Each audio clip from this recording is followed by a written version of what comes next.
তো গাইজ আমি এই মুহূর্তে দাঁড়িয়ে আছি হচ্ছে দাদা বৌদি বিরিয়ানির সামনে। তো আমি দুখানা মটন বিরিয়ানি আর হচ্ছে একটা আলু বিরিয়ানি অর্ডার দিয়েছিলাম, বাট ওদের বিহেভিয়ারটা এতটাই খারাপ লাগলো। দাদা বৌদিতে এসে আমার এক্সপিরিয়েন্সটা খুবই খারাপ লাগলো। আমি দুটো মটন বিরিয়ানি অর্ডার দিয়েছি, মটন বিরিয়ানি হবে বাট বিরিয়ানির হাঁড়ি রয়েছে, বিরিয়ানি রয়েছে, কিন্তু তাও ওরা আলু বিরিয়ানি দিতে রাজি হলো না। Hello everyone, welcome to my new blogs.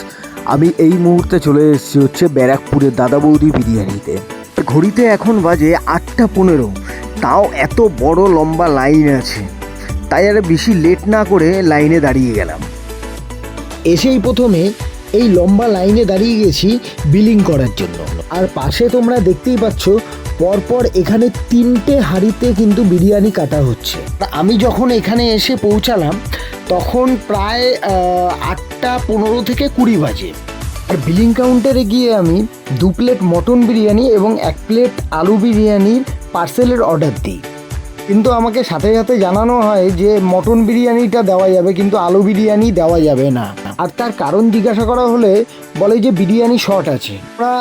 আমার এই ভিডিওতে তোমরা দেখতেই পাচ্ছ যে পরপর 3টে হাঁড়ি কিন্তু এখানে কাটা হচ্ছে, 3টে হাঁড়ি কিন্তু ভর্তি আছে।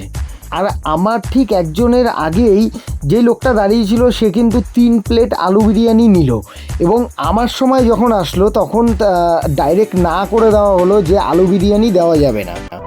আমি অনেকবার ওনাদেরকে রিকোয়েস্ট করি, কিন্তু ওনাদের বিহেভিয়ারটা এতটাই বাজে ছিল, সিরিয়াসলি বলছি এতটাই বাজে ছিল আর এতটাই রুড ছিল।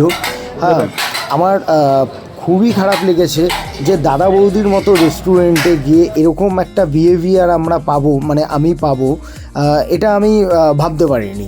তো লাস্টে আমি বাধ্য হয়ে মটন বিরিয়ানি নিয়েই চলে আসি। আর আরেকটা ব্যাপার হলো দাদা বৌদির সেই যে আগের যে টেস্টটা, আগের যে মটনের সাইজটা বা রাইসের কোয়ান্টিটিটা কোনোটাই কিন্তু এখন আর নেই। রাইসের কোয়ান্টিটি কিন্তু অনেকটাই কমিয়ে দিয়েছে, এবং তোমরা মটনের সাইজও দেখো, যদি মটনের সাইজটাও অনেকটাই ছোট করে দিয়েছে। সত্যি কথা বলতে দাদা বৌদির যা বিরিয়ানি এই মুহূর্তে পাওয়া যায়, সেম কোয়ালিটির বিরিয়ানি কলকাতার বুকে অনেক ভালো ভালো রেস্টুরেন্টে পাওয়া যাচ্ছে এই মুহূর্তে। আর তাদের মটনের সাইজ এবং রাইসের কোয়ান্টিটি কিন্তু অনেক বেটার। পুরনো যে দাদা বৌদির বিরিয়ানি ছিল সেই টাইমটায় যে কোয়ালিটি, যে কোয়ান্টিটি পাওয়া যেত, এখন কিন্তু একদমই নেই। এখন শুধুমাত্র নামে কাটছে দাদা বৌদির বিরিয়ানি, আমার পার্সোনালি এটাই মনে হচ্ছে। আর আমার মতো কার কার সেম সিচুয়েশন ফেস করতে হয়েছে এখানে এসে, যে তোমরা মটন বিরিয়ানি কিংবা চিকেন বিরিয়ানির সাথে আলু বিরিয়ানি চেয়েছো বাট তোমাদেরকে দেয়নি, আর এরকম রুড বিহেভিয়ার তোমাদের সাথেও করেছে, অবশ্যই কমেন্ট করে জানাও। আর সত্যি কথা বলতে এই মুহূর্তে দাঁড়িয়ে কলকাতায় অনেক ভালো ভালো বিরিয়ানির দোকান খুলে গেছে, যেখানে কিন্তু কোয়ালিটি অনেক বেটার। এরকম যদি কোনো রেস্টুরেন্ট বা হোটেলের তোমরা সন্ধান জানো, অবশ্যই কমেন্ট করে এখানে জানাও।